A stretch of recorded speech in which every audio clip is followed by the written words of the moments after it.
If overthinking, stress, or sleeplessness are becoming too much, try listening to a guided meditation for free on the Women's Meditation Network. There are a dozen podcasts that provide hundreds of guided meditations each month, like sleep meditations, morning meditations, daily affirmations, meditations for anxiety, and even water and nature sounds. Just search for Women's Meditation Network in your favorite podcast player and subscribe to listen now.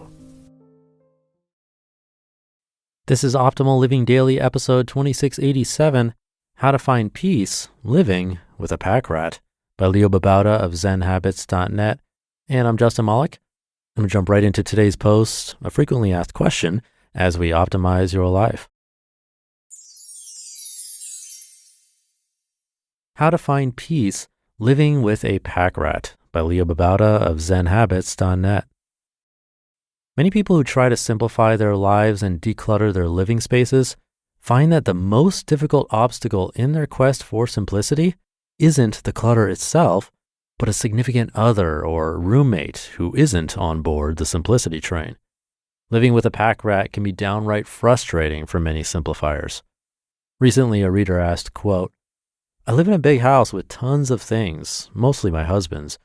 He's not on board with my lifelong minimalism and quest for a simple lifestyle. Shame I adore him so.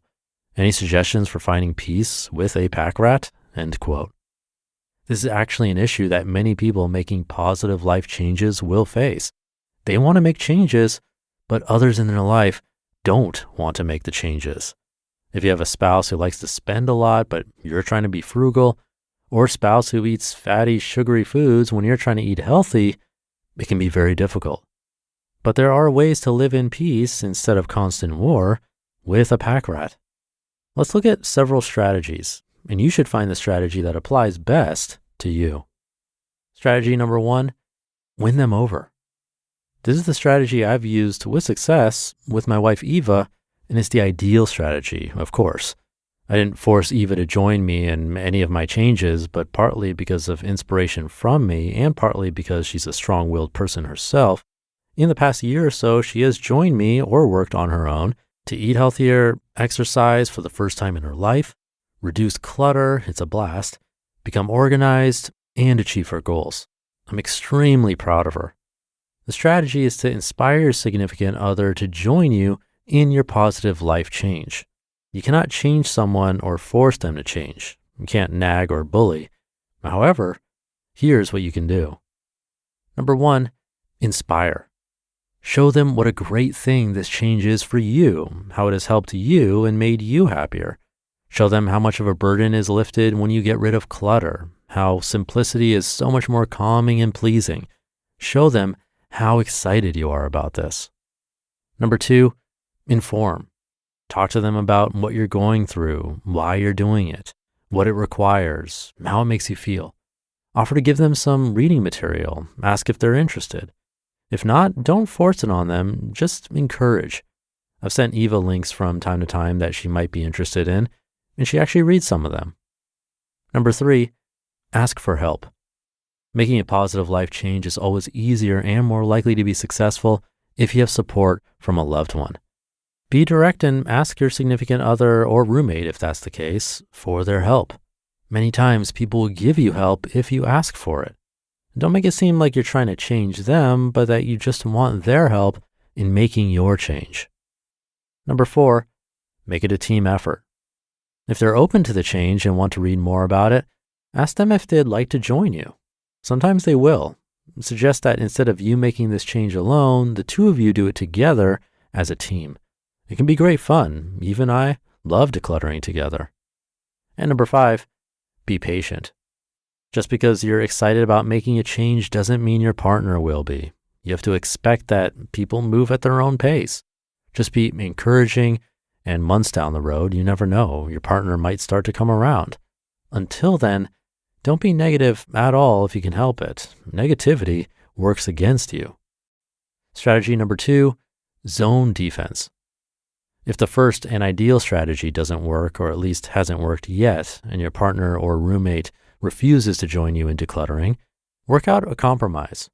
A compromise is not ideal, compromises never are, but it can keep both of you sane, so you might give it a try. Split up the house into zones. For example, the living room and kitchen might be yours, while the home office and bedroom are theirs, or you might even have zones within a room. Again, not ideal, but it's workable, and I've heard of people doing this with success.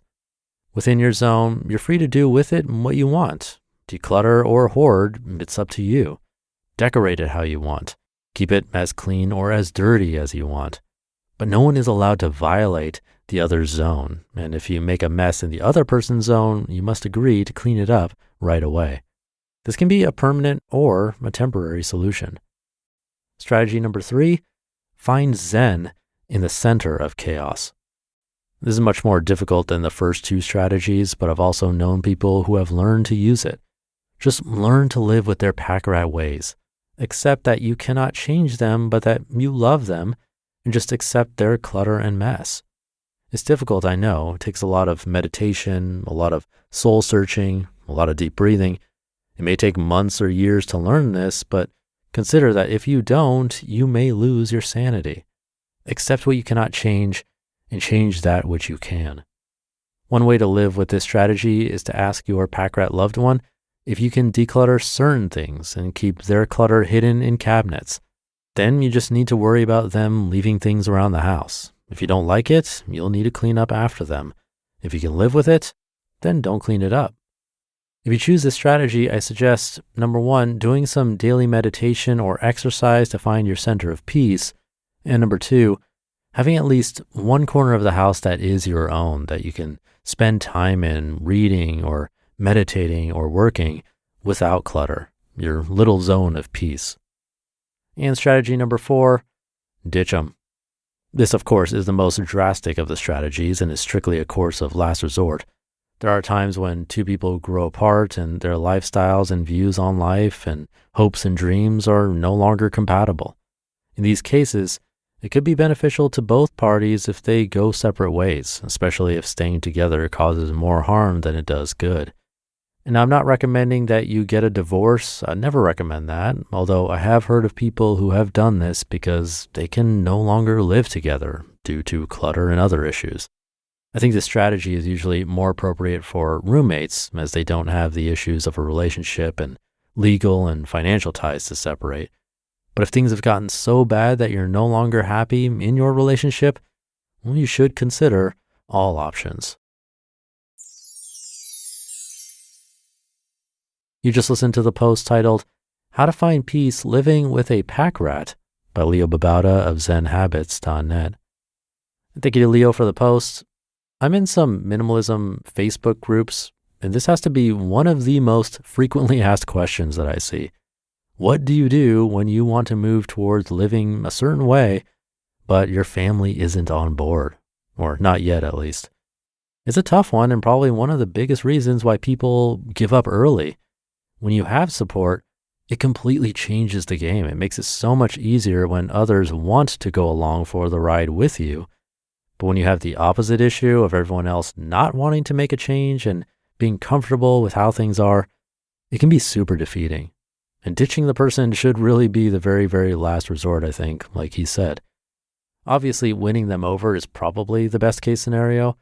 So I'm glad Leo provided multiple strategies within that bullet point, from inspiring to informing, asking for help, and so on.